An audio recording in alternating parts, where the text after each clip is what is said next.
Hello, physics students. Good job on your heat unit. As we wrap up chapters 21 to 23, we're going to do a short quiz here. And so I'm going to ask you what you see and see if we can figure out what exactly heat is and how it works. So for these first few, there's going to be a picture, and I would just like you to identify whether that picture represents conduction, convection, or radiation. So this first picture, if you can't tell, it's like the heating unit that might be on the side of our classroom wall, where hot air is coming out the top of the vent and cold air is going in the bottom of the vent. Here we see two cups. One of them has warm water in it, the other has cool water in it. From those two cups, we have this piece of copper that's going between them, and that is transferring heat between them. You could do an experiment where you could find out how that's happening and what temperature they should end up at depending on where they started. Here we have some information about the way that heat comes to us from the sun. About 70% of it makes it to the surface and is absorbed. 30% of it is reflected off either by clouds or by surface substances, things like snow and ice and things like that.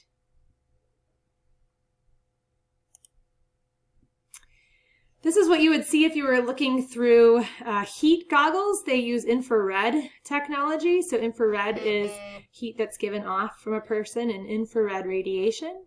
And so you could look at a person lying down or all these different ways and see them, even if it's dark outside, by looking at the radiation that body gives off.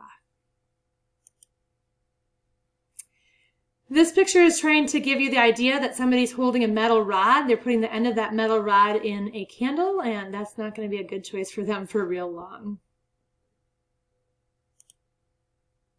This next picture is showing us what it might look like on a nice warm summer day if you were able to get out and take a road trip.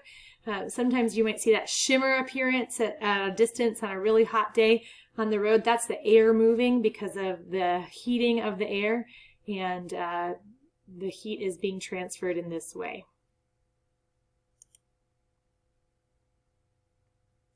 This is a cutout of the inside of our Earth and the way heat moves in our Earth. We actually have a very hot center of our Earth called the core, and that heat then causes these currents right here in the mantle. So the core is really hot, it heats the ground here, and it causes this rotation that you kind of see. So what kind of heat transfer would that be? Our sun, obviously, also has heat. What we want to look at is how is the heat getting from inside the sun to the surface of the Earth.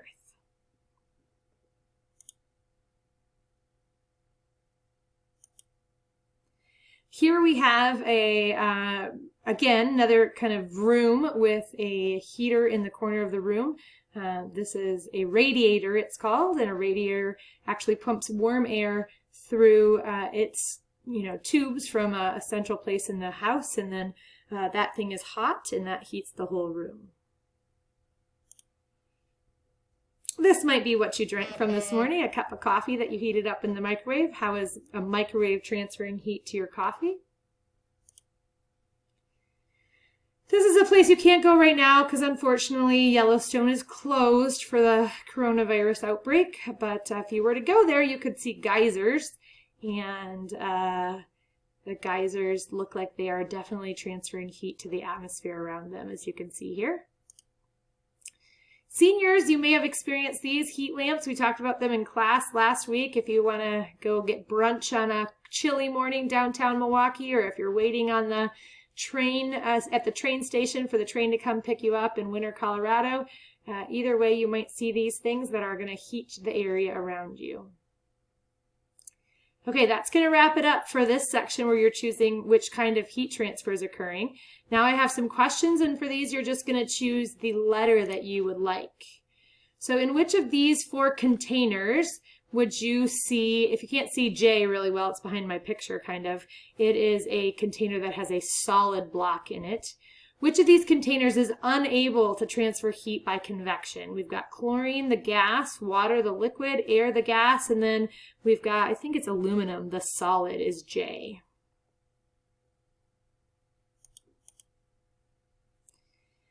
Then we want to ask whether convection occurs. Well, it does convert in liquids and gases. It does not occur in solids. Why? Is it because solids absorb the heat? They transfer it through fluid motion. They emit it by radiation of reflection, or they exchange heat by direct contact. Which of those ways is the ways that solids interact? The moon's surface is hot during the lunar day. This heat transfer that heats up the surface of the moon is accomplished through which convection, refraction, conduction, or radiation? The man is asleep, but he hears a smoke alarm go off before opening the bedroom door. He feels it. Why is he doing that? Does he think the door is going to conduct heat? It's going to convect heat, it's going to radiate heat, or is going to compress heat? What about the transfer of heat by the movement of air currents? Which one is that an example of? Conduction, convection, radiation, or fusion? What about a solar heater? A solar heater is something that's used in lots of countries that don't have access to electricity on a regular basis. They can just take a black garbage can or something like that, put on the top of their house, provides warm water for their family to do various activities with. Why would it want to be painted black? Does that improve the emission of infrared radiation? Does it reduce the heat loss by convection? Does it improve the absorption of infrared radiation? Or does it reduce the heater's conducting properties?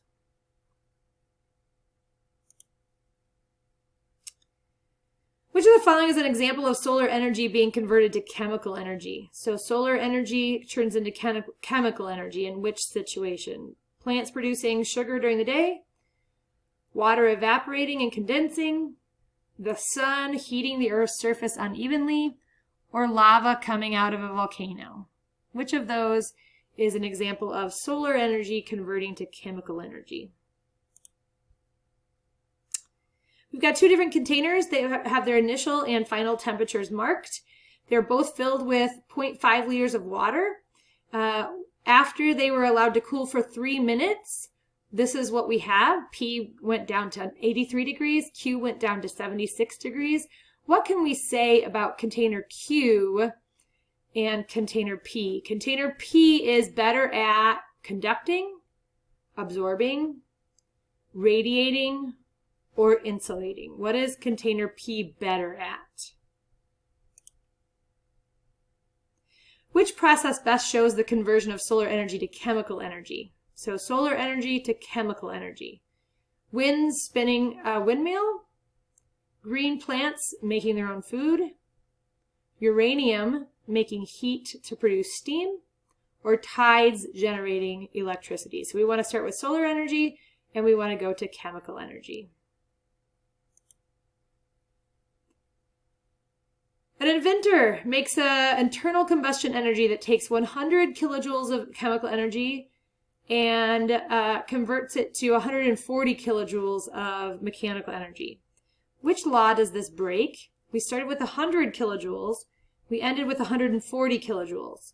Which law does that break? Momentum, inertia, energy, or mass? Last one. Let's go ahead and see if we can read this chart. Assuming that our chart contains all the energy in the Earth's system, how much solar radiation goes towards evaporating water? So which one in these is going to be the one that's talking about evaporating water? They're all in terajoules. All the measurements on the table are in terajoules. Choose which one is the one that's going to evaporate water. Thank you for doing this quiz. Thanks for your effort in the heat unit. I look forward to seeing the products you're going to make as you demonstrate your knowledge and learning of heat, and I'm excited to get started talking about waves with you in the following weeks. Have a great week.